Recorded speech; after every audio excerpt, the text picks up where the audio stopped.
When I was younger, I was pretty feminine, but a notch less than other girly girls. I chose yellow or teal over pink and purple. While playing house, I took the role of the dad or boyfriend when there was no boy available. Throughout my youth, I got pixie cuts, idolized masculine girls, and quite a few of my close friends were boys. I was still very feminine. I love and feel at home in the theater of femininity. The close-up details of an eye makeup look, for example.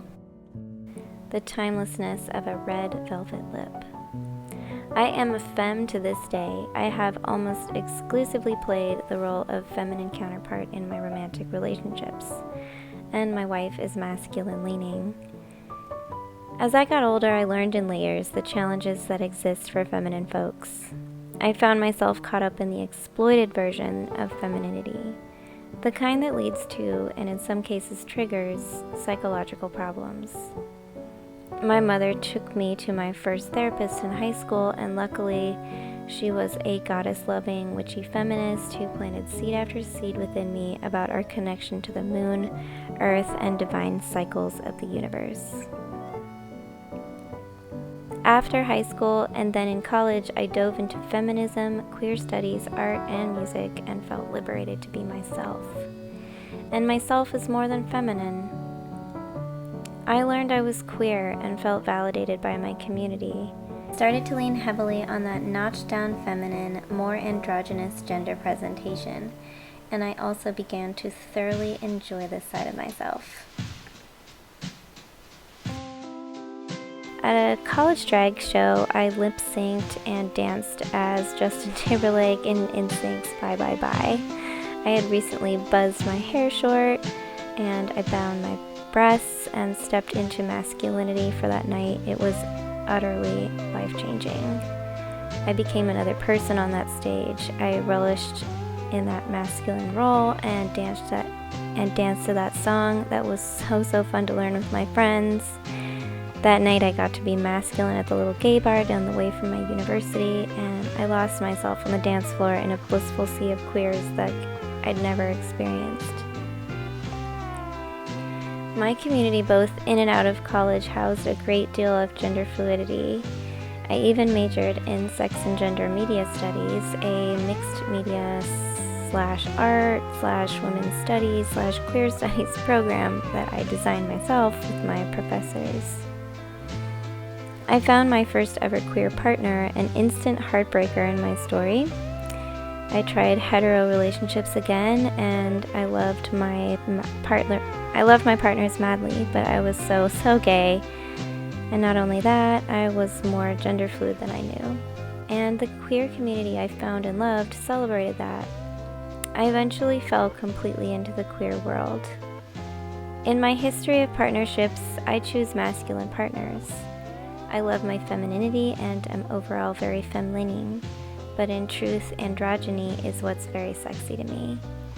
I had moved to LA for design school when I decided to try they/them pronouns, but nobody was really doing that back then except my tight group of, albeit super cool, friends, and I wimped out and leaned back on she/her pretty quickly.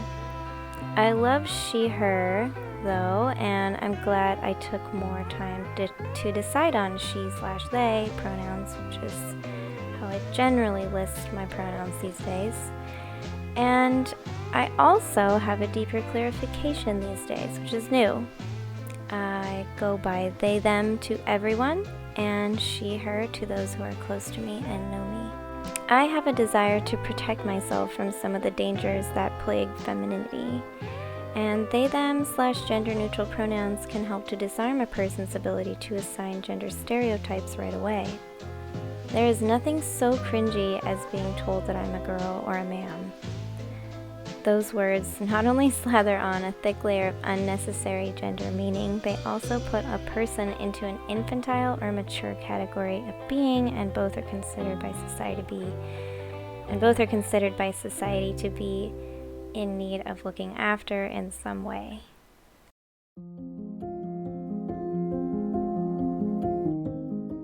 I like being able to correct a person who feels at liberty to be inappropriate in response to my radiant femininity, matter-of-factly stating that my gender identity is neutral and I prefer to be addressed as such.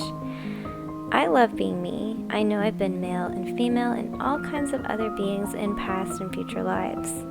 I know that for a great deal of those lives, I was a powerful femme. But most certainly, I was also a dapper dude a time or two.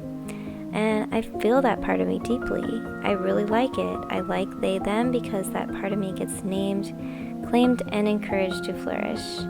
And my femininity is also all mine to keep and share. With they, them, I get to have and share all of my gender. I get to covet she, her, and offer it to my lover and those who are respectful of my femininity. I am very excited to live in a world where gender fluidity is becoming the norm. I think it's normal. In addition to addressing me with they, them pronouns, I suggest using they, them as a default for everyone, especially if you are someone who isn't used to the grammatical evolution inherent in our society's adaptation to these pronouns. I believe that as our species evolves, gender fluidity will become more and more and more widely regarded as a common human trait to be celebrated. It behooves all of us to evolve the way we address each other and neutralize and open our thinking about gender in general. If you are new here, hello, my name is Ren, and I am an artist and tarot/oracle deck creator, and I'm currently releasing weekly videos that reveal the development of each new card in my new deck, the Sextile Oracle. Each video will be layered with storytelling and commentary from my life as a queer art witch. Thank you so much for listening to my thoughts and watching this video. If you enjoyed this content and want to hear more from me, please subscribe to my channel, and also please subscribe to my moon mailing list on my website for weekly content and updates on this, the Sextile Oracle Deck, which is set to release in 2023. See you next week, and many, many blessings. Thank you, Ren.